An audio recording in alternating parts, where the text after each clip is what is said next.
The winter of 1941 on the Eastern Front was not simply cold. It was a geological event wearing the mask of a season. Temperatures in the Leningrad and Army Group Center sectors dropped below -40°C by November, and the Wehrmacht, which had planned for a summer campaign, concluded before autumn found itself standing in the snow without proper winter boots, without adequate lubricants for its rifles, and without any coherent answer to the Soviet winter soldier who had trained and lived in these conditions for years. The Germans were freezing to death by the thousands before a single Soviet bullet touched them. And somewhere in that desperation, someone inside the Reich's weapons development apparatus looked at the cold itself not as the enemy but as the weapon. What emerged from that thinking was the Sprühnebelgerät 41, a name that translates roughly as the spray fog device, model 1941. But that translation does not carry the weight of what this machine actually did. It did not create fog. It created a localized cryogenic zone, a corridor of artificially induced extreme cold, delivered through a pressurized chemical mist dispersal system that could drop contact temperatures in a targeted area to somewhere between -50 and -60°C within seconds of deployment. Not ambient temperature, contact temperature. The difference matters enormously because it means the surface of whatever that mist-touched skin, lung tissue, the mucous membrane of a nose experienced flash freeze conditions that bypassed the body's ability to respond. There was no shivering. No warning, just tissue damage at a cellular level before the nervous system could register what was happening. The development lineage of this device ran through several German research institutions that were already involved in chemical and meteorological weapons work. The connection to conventional smokescreen technology was intentional. The Sprühnebelgerät designation family was already established. Earlier versions of the Nebelgerät series had been used for smoke and chemical dispersal throughout the campaign in France and the Low Countries.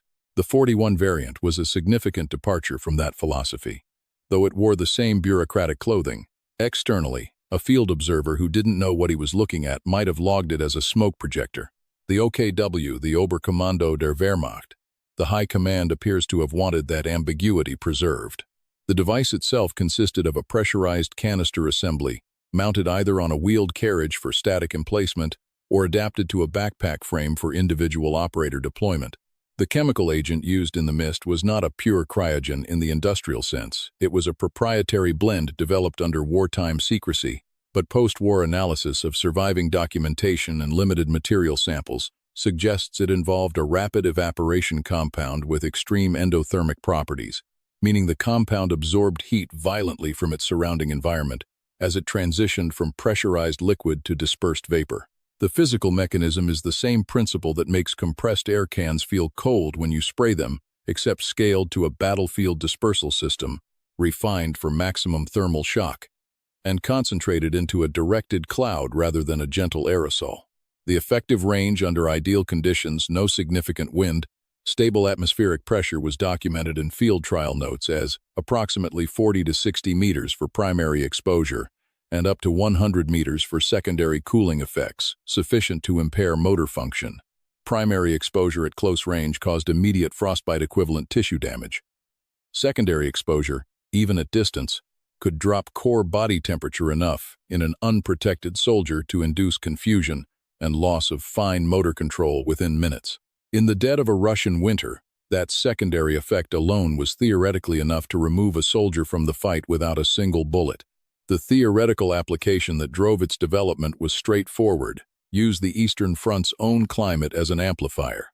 The ambient temperature was already punishing. The Sprühnebelgerät 41 was designed to push already hypothermic Soviet soldiers past the threshold of function with a concentrated burst that the existing cold would then sustain. A Soviet infantryman who had spent 4 hours in a trench at -30°C and then received even a peripheral hit from the mist dispersal was not expected to recover combat effectiveness without immediate medical intervention which, in the field conditions of the Eastern Front in 1941, was not readily available for frontline troops of either side. There was also a secondary tactical concept involving fortified positions. Soviet defensive lines in this period made heavy use of earthen and log bunker construction positions that were extremely effective against conventional small arms and even artillery, because the frozen ground and dense timber absorbed a great deal of impact. But a bunker is also an enclosed space with limited air exchange. The field documentation portions of which were recovered by American intelligence teams operating in Germany in 1945 and subsequently archived at the National Archives in College Park, Maryland, describes trials against enclosed structures where the mist was introduced through apertures. The results, according to those notes, were described in the flat, clinical language of German military technical reporting as fully incapacitating within 90 seconds for occupants without respiratory protection. The word choice there is doing a lot of work. Fully incapacitating does not mean dead, but in negative 40-degree weather, incapacitated is a slower version of the same destination. The device entered field testing on the Eastern Front in the winter of 1941 going into 1942. The exact unit involved in primary deployment trials has never been definitively identified in the declassified record. The documentation uses unit designation codes that were either destroyed or remain classified in German Federal Archive. What the surviving record does tell us is that trials were conducted in the sector south of Lake Ilmen, in the area of Army Group North's extended line, during a period of particularly brutal cold in December of 1941 and January of 1942. This was the same general theater where German forces were desperately trying to stabilize a front that had never been designed to be a winter front. The operational deployment of the Sprühnebelgerät 41 inches actual combat conditions lasted as best as the historical record can confirm a matter of weeks, possibly less. And the reason it stopped was not Soviet countermeasures. It was not captured by the enemy. It was not deemed strategically unnecessary. It was pulled from the field after a series of incidents that the OKW's own internal investigation report, a document that took researchers decades to locate in the post-war chaos of redistributed German military records, categorized under the heading of Rückwärtswirkung durch atmosphärische Umkehr, reverse effect through atmospheric reversal, or, in language that requires no military bureaucracy to decode, the wind changed. 17 German soldiers died. The number comes from that internal investigation report, cross-referenced against casualty records from the Army Group North Medical Corps for the relevant period. 17 men who were operating in proximity to or in direct support of the Sprühnebelgerät 41 deployment teams. The weapon's design had accounted for prevailing wind direction, but the Eastern Front in winter is not a place where prevailing winds are reliable. The atmospheric conditions in that theater, the interaction of cold air masses, the terrain channeling effect of frozen rivers and open steppe could shift wind direction and speed within minutes in ways that a static emplacement weapon simply could not adapt to. And when the mist turned back toward its operators, those operators were not wearing the kind of respiratory and thermal protection that would have made the exposure survivable. They were wearing whatever the Wehrmacht standard-issue kit of late 1941 provided, which, given the documented supply failures of that period, was in many cases inadequate, even for the ambient cold, let alone for a direct hit from a cryogenic dispersal cloud. The deaths were not instantaneous in every case, which in some ways made the incident worse from a documentation standpoint. Soldiers who received partial exposure and survived long enough to be evacuated to aid stations were able to describe what they experienced. Those accounts, filtered through medical reports and then into the OKW investigation, describe a sensation of the chest locking the intercostal muscles and the diaphragm responding to the thermal shock by seizing before conscious breathing override could compensate. Combined with the disorientation of sudden vision impairment, corneal surface flash freeze in the exposed eye was documented in multiple cases. The soldiers who were caught in the blowback event were functionally helpless within seconds. Most of the 17 did not survive evacuation. The ambient temperature finished what the mist started. Now, if you were a Wehrmacht combat engineer standing in that frozen field in January of 1942, knowing that the wind could shift without warning, and that your own gear provided zero protection against your own weapon, would you have kept operating it? Because the men who designed it from offices in Germany apparently believed field soldiers would. Tell me in the comments, because the historians who've studied this case are still divided on whether the operators who survived the initial incidents continued deployment under direct orders or refused, and the record on that specific question had never been fully resolved. The OKW's response was swift in the way that institutional panic tends to be swift, not decisive, not transparent, but fast in the narrow sense of making the immediate problem disappear from paperwork. Within weeks of the investigation's initial findings being transmitted up the chain, orders went out to recover all Sprühnebelgerät 41 units from the field. The documentation accompanying those recovery orders was minimal field units. Were told to return the equipment for technical modification and re-evaluation, which is the kind of language that in German military bureaucracy of that period usually meant the decision to terminate a program had already been made, and no one wanted to say so in writing. The 17 deaths were not recorded in any public-facing German casualty communication. They were absorbed into the larger casualty numbers for that sector. Army Group North was bleeding men at a rate that made 17 deaths administratively invisible. The families received the standard notification. Killed in action, Eastern Front. No further details. There was no designation of the specific cause, no mention of the experimental equipment involved, no record that would have allowed anyone outside the OKW investigation chain to connect those deaths to the weapon. This is where the history becomes something other than just technical analysis. The suppression of the cause of death for those 17 men was not incidental. It was necessary for the cover story that the weapon had been recalled for technical refinement to hold.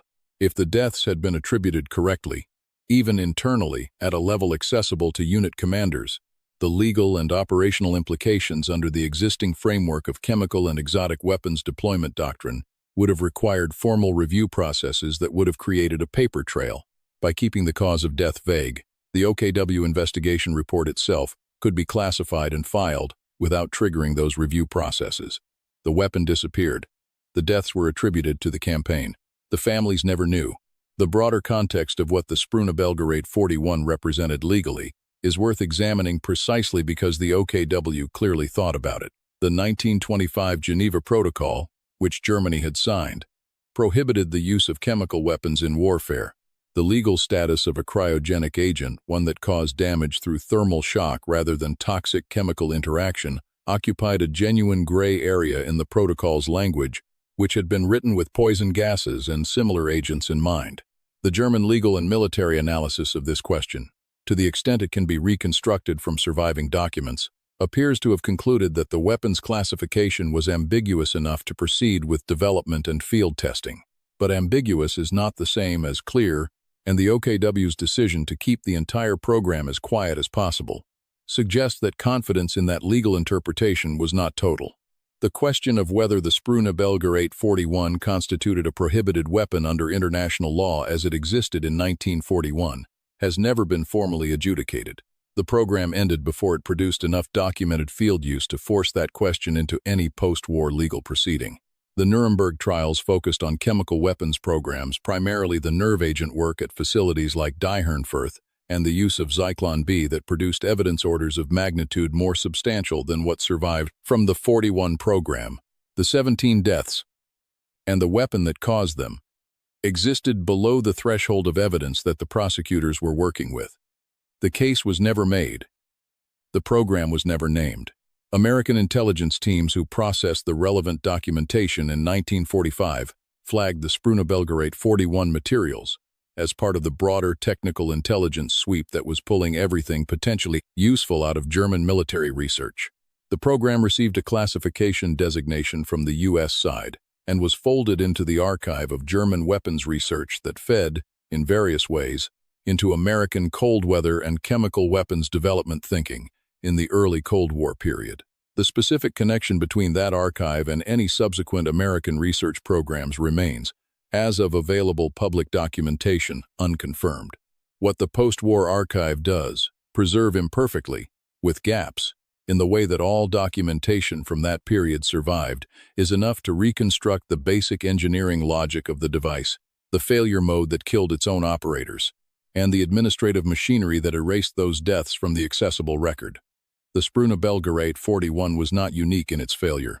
The Eastern Front in 1941 and 1942 was a graveyard for German weapons programs that had been developed under the assumption of a short campaign and then deployed into conditions no one had adequately tested them against.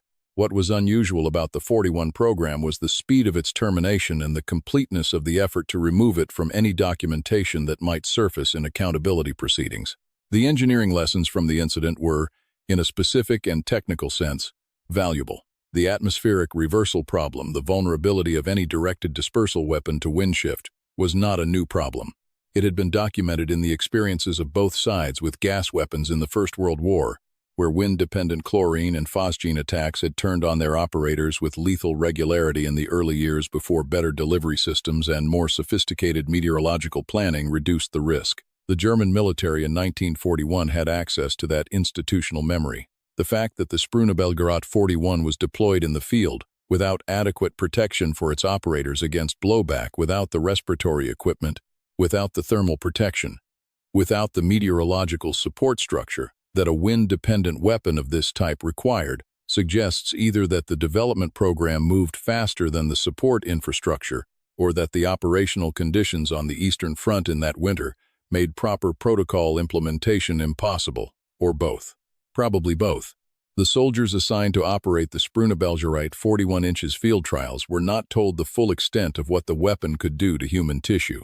The training documentation that has been partially reconstructed from the archive describes the device in terms of its tactical effect on the enemy range, dispersal pattern, operational procedure, the section addressing operator safety. By the account of researchers who have examined the surviving materials, was brief and focused primarily on handling the pressurized canister assembly safely during transport and emplacement. There was no detailed protocol for blowback exposure.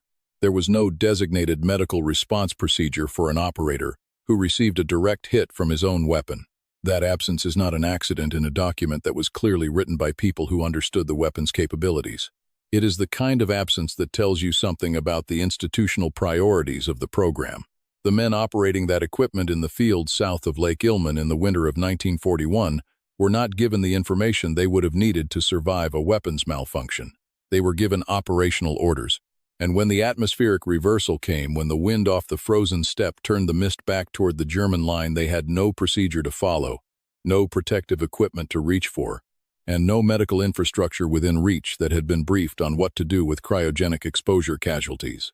The 17 deaths were, from a pure causation standpoint, not only the result of a weapon that failed, they were the result of a program that had not finished the sentence it started when it handed those men their orders. The legacy of the Sprühnebelgerät 41 inches, the broader history of 20th century weapons development, is almost invisible, which is itself a kind of historical artifact.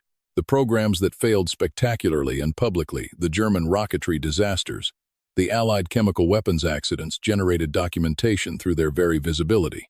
The programs that failed quietly, that were suppressed cleanly, that killed only enough people to be a problem, but not enough to be a scandal, that crossed institutional boundaries, those programs disappear. Not because nothing happened, because the machinery for making things disappear worked exactly as it was designed to. Somewhere in the Bundesarchiv Militärarchiv in Freiburg, in the portion of the German military record that survived the war and subsequent transfers, there are files that touch the edges of this program.